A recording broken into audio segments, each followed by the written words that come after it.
This episode of The Dungeon Booth is sponsored by Roll20. Take your game online with the free virtual tabletop that runs straight out of your web browser. You get click-to-roll character sheets, built-in video and voice chat, and you can even upload your own maps and tokens. Create a free account today by going to roll20.net/start/The Dungeon Booth. The Dungeon Booth is also sponsored by Elderwood Academy, makers of finely crafted wooden tabletop gaming accessories like the Codex Dice Tower, Scroll Rolling Tray, and Spellbook bespoke luxury gaming boxes. Go design your own custom accessory today at elderwoodacademy.com.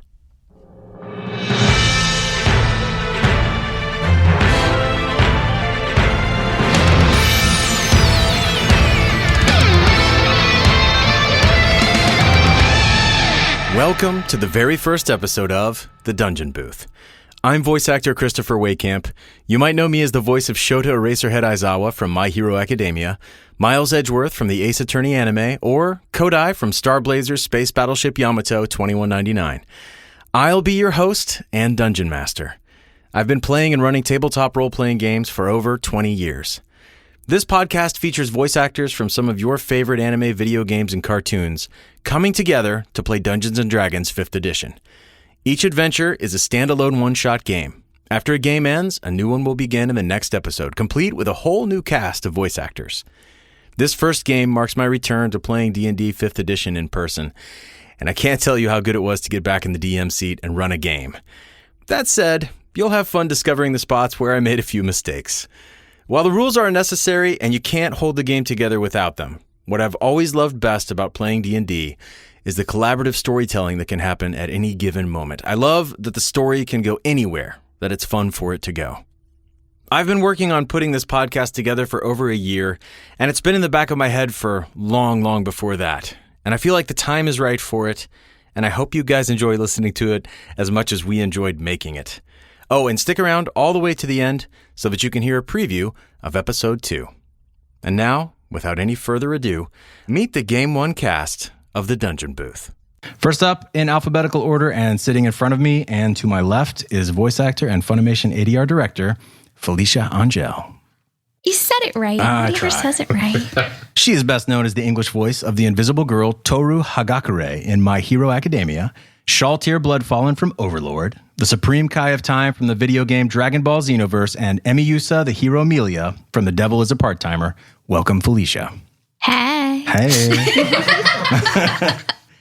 You are playing the half-elf lore bard Limerick. Yes. Whose bardic magic is derived from limericks. Yes. And wordplay, and that allows her to both improve her fellow adventurers' chances of survival, pass nearly any skill check, and wreak havoc and discord on her enemies. So, what attracted you to playing a lore bard?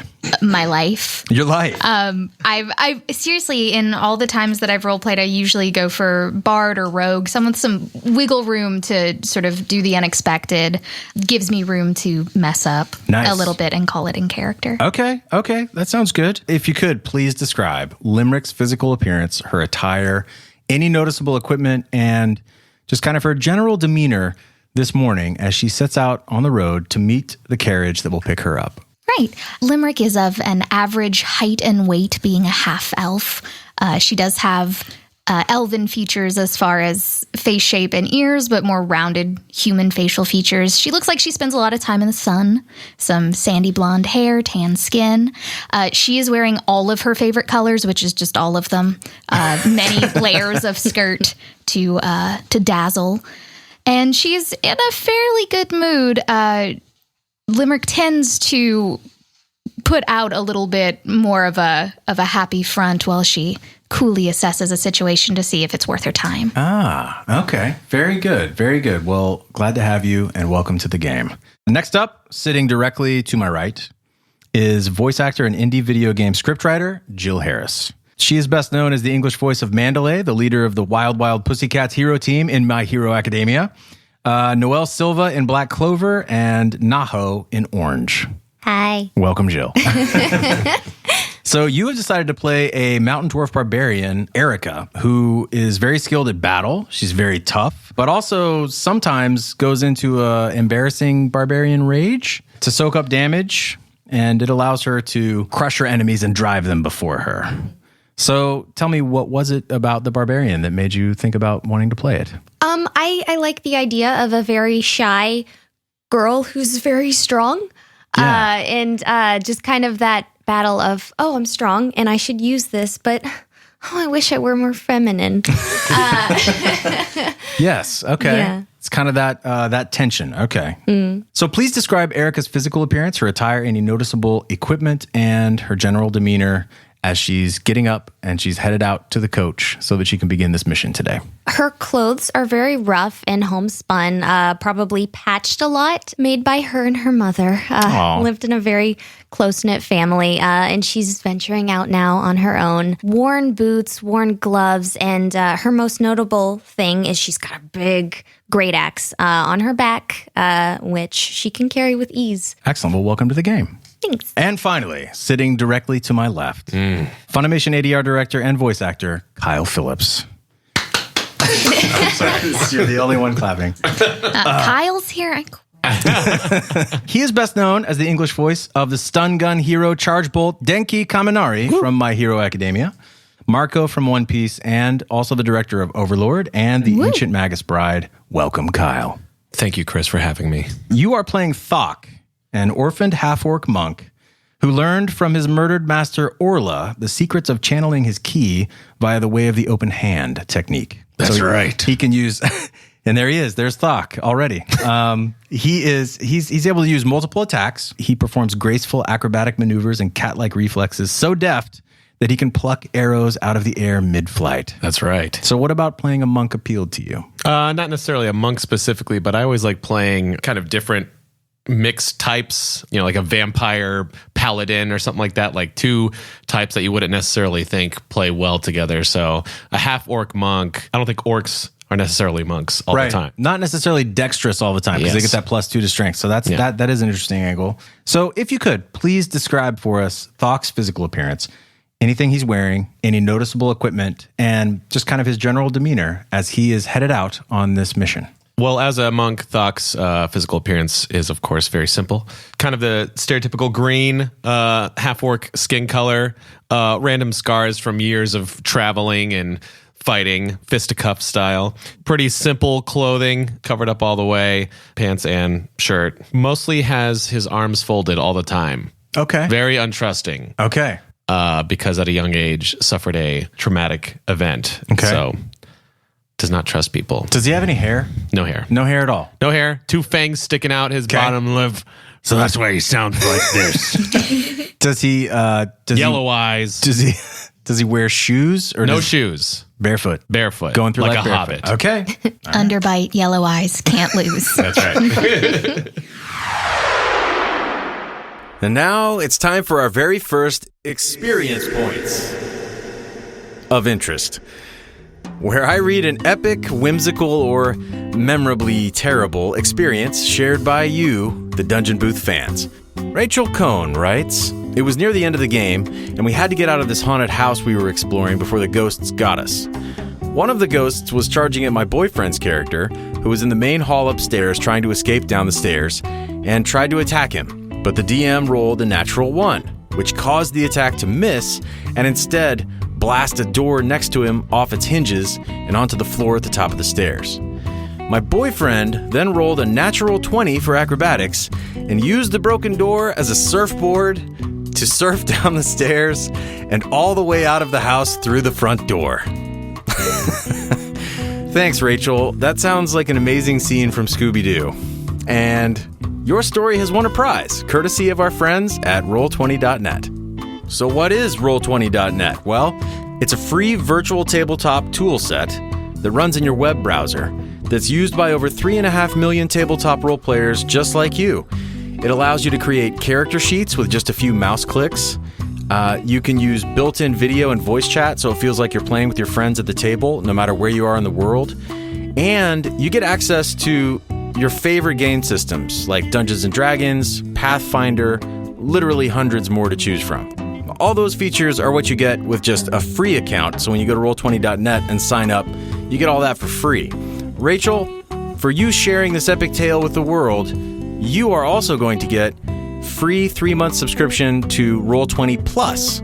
which is a premium subscription and gives you access to advanced features like dynamic lighting so that you can shroud your map in shadows and spring surprises on your players. So when they enter a new section, they'll only be able to see the map based on their character's line of sight. So you can spring traps on them, you can spring surprises. It's going to be a lot of fun. Go to Roll20.net and create a free account because it is one of the very best ways that you can start digging into the game. You've got all the materials that you need online for free, and there's people on there that will help you learn the ropes. And before you know it, you'll be having a lot of fun with it too. So go to Roll20.net/start/the dungeon booth and go get signed up now. And also, please send me your amazing stories of amazing or terrible tabletop experiences to xp@thedungeonbooth.com for a chance to be featured in an upcoming episode and to win an awesome prize. For reasons of your own, you've come to work as a contractor for an agency hiring out mercenary adventurers. You know that today's contract will take you to a small village named White Sparrow, where the sheriff will fill you in on the rest of the information that you need. You know you'll be traveling by coach with other contractors, but you won't know who until the coach picks them up.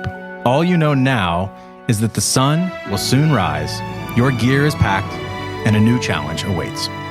You're sitting with your fellow contractors in an enclosed coach pulled by two sturdy draft horses as it trundles its way up the hill of a forest path. The coach is driven by a friendly human with a scraggly beard and an easy smile who looks back and speaks to your group through the little window of the coach. We've about a 2-hour drive ahead of us before we reach the village. My life driving this little coach is pretty boring, as you could probably imagine. Yeah. Well, the life of adventurers like yourselves, it must be really interesting. Must be much more interesting than driving this coach. Would you mind passing the time? Tell me a little bit about yourselves. No. Neat. Okay. Cool. Hey, I'm Limerick. I know it's a big name to live up to. I try. Yeah, I am a storyteller of sorts. I like to collect power words. I don't know if you've heard of them. I don't get many power words up here on the coach. No. Okay. So, I am named after these words of power, the Limerick. I know it's a burden. Do you but mean I like try. the little poem where the lines they rhyme and there's like a little poem? Yeah, the little poem. So I was told that my namesake and birthright is to find the ultimate words of power. Oh. And I know they're hidden in such a humble turn of phrase, but I'm looking. Do you know any? Whoa and giddy up?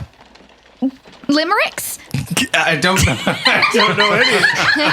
I don't know any limericks to speak of. I don't get much call for them here. I do like stories, though. You seem like someone I could spend a lot of time with. I bet you've got a lot of interesting stories to tell, Limerick. Part of that is true. Well, let me turn to this. Let me turn to this strapping young lass over here, young lady. Are you talking to me? Well, yes, if you don't mind. We've a little time before we make it to our destination. I was hoping maybe you could share a bit about yourself and pass the time. I'm so interested in the lives of other people who don't spend all their days just driving this broken down coach around. I think that seems pretty interesting. I just grew up in a little cabin with my family, and we were up in the mountains, and I don't know, all of this is pretty new to me. I just wanted to meet new people. I'm sorry, are you part elf? I answer her in... Wait, hold on. I think I speak Dwarvish. I do! I answer you in Dwarvish. Good. Yes, Oh my I gosh. am. Okay. What are you guys talking about? You just started making all kinds of strange noises. Is this a different I'm sorry, language? I do that. I'm sorry. I think elves are really cool. Okay. Oh. Okay. I turn and address him in orc and say, well, orcs are pretty cool, too. Well, now that sounds like somebody shutting a rusty door. Please just leave me be. Is that a language? That's amazing. I've never heard that on my coach before. I'm learning so much today. Well, it's a pleasure to meet you. You're welcome to come on my coach anytime you'd like, and I'd be happy to drive you around and show you the lake. There's a lake nearby, and there's lots of fish in there if you like fishing. I love fishing. There's a picnic table. There's just the one. It's made out of stone, but it's beautiful. Okay, I don't have any friends, so it's fine. Excellent. We're a perfect match, you and I. Okay. Well, I hope we get to ride on my coach again someday. Yes. And, well, you, my friend, you've seen your friends share so much about themselves so openly. Would you like to tell us anything about yourself? I'm just here because I'm on a mission. Oh. And my business is my own.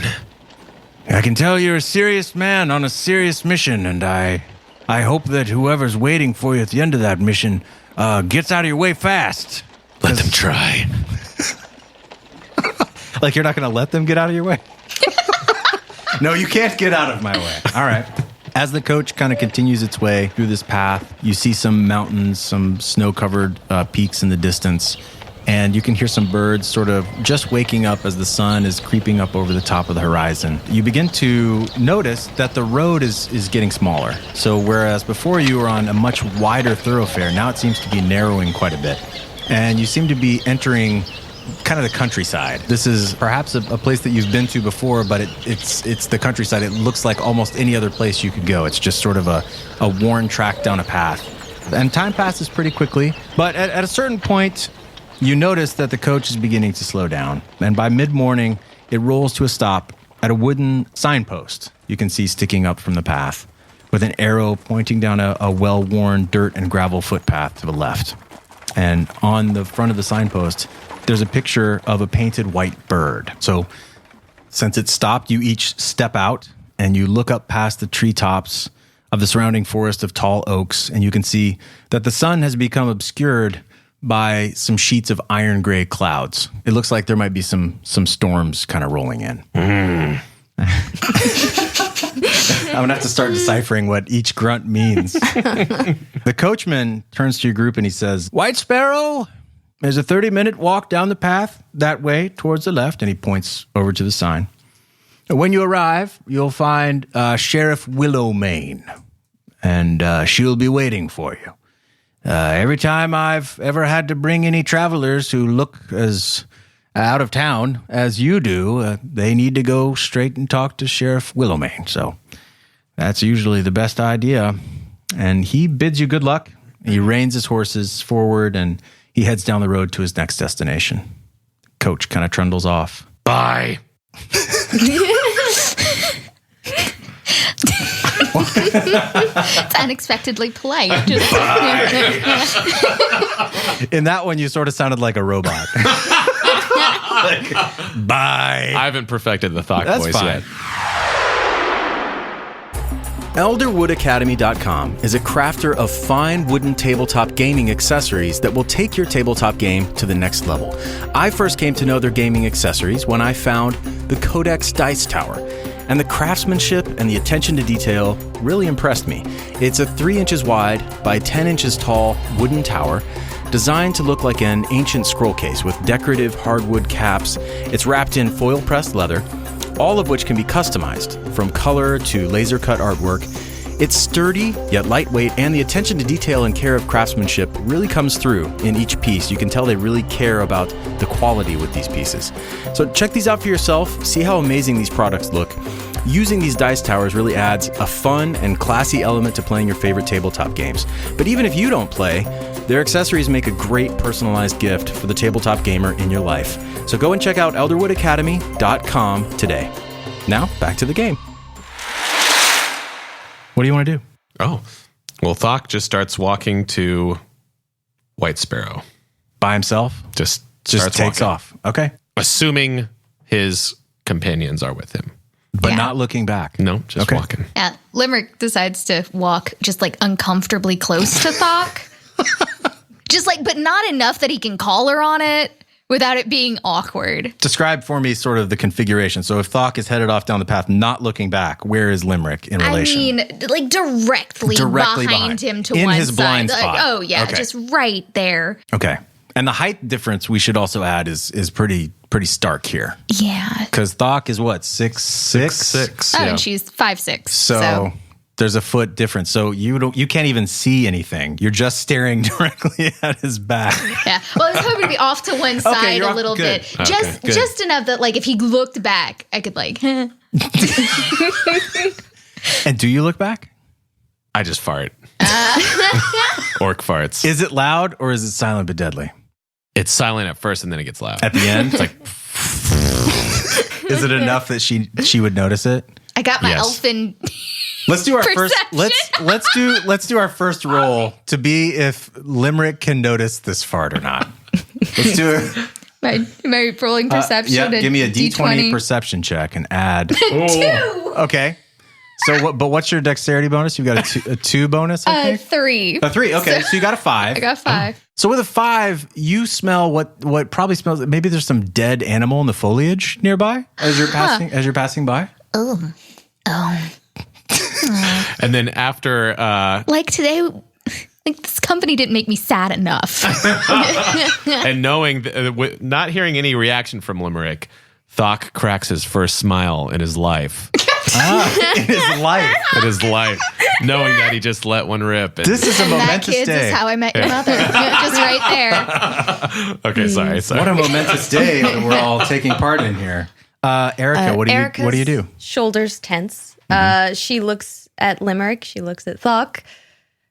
She scurries next to Limerick. She wants to keep her distance from Thok. Okay. So how's she feeling right now? Very nervous. Very nervous. She does not like him. Okay. She's scared of Thok. Yeah. Okay. Would I have to roll perception for that to see if I feel like she's clinging to me? You could. I'm going to try it. Absolutely. I mean, it's so little to fall from a 2. You could get a 1, I guess. I got my a God. 7. Okay. You guys. Just get these rolls out of the way on that's things what like this is noticing for. farts. Dice hate me. I'm just going to put that out there. The die hate me. Okay, so you said narrow path. Yes. So like, is it path and then like forest right next to us? Yeah. Well, then I wanna just kind of look around. Okay. Make sure I can't see any Okay. either dangerous creatures or potential. You want to bandits try a or- perception check? Yeah. Okay, go for it. 13. 13. So with that, you look around the forest and you notice that this path is very well traveled. In fact, it looks like it's probably whatever the villagers would use as a main thoroughfare from the village to the main road. So it would be traveled by people like merchants. It would be traveled by people like adventurers, if adventurers ever came out this far. In the forest itself, it looks like, tall oaks. You can hear some chirping birds as they're kind of waking up, some chittering insects. That's about it.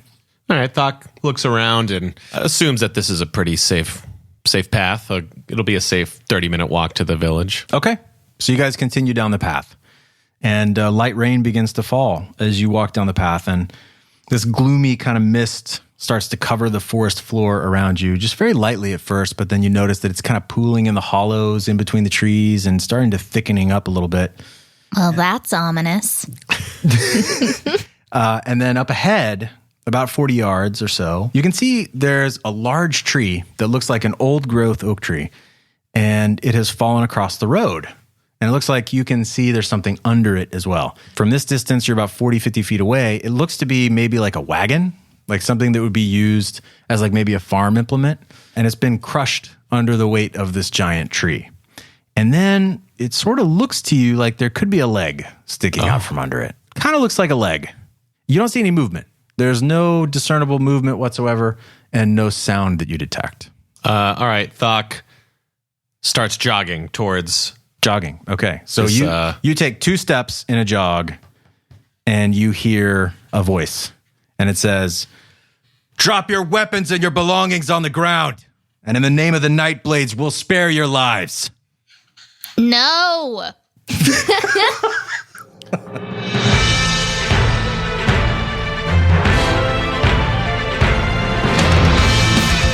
I want to give a big thank you to Mike Shea over at slyflourish.com. Fantastic Adventures is his book of 10 great, concisely written one-shot adventures, and it was the inspiration for this game. His site, slyflourish.com, and the guides he has written are great for both veteran dungeon masters and for those who are coming to the game for the very first time. So go to slyflourish.com/fantastic adventures And go get your own copy. I promise both you and your players will love this book. Follow Kyle Phillips on Twitter at KylePhillipsFun. Follow Felicia Angel on Facebook, Twitter, and Instagram, as well as on her website at FeliciaAngel.com. Follow Jill Harris on Twitter at JillyBeanNomNom and on her website at JillHarrisVO.com. I'm voice actor and dungeon master Christopher Waycamp. Thank you for listening.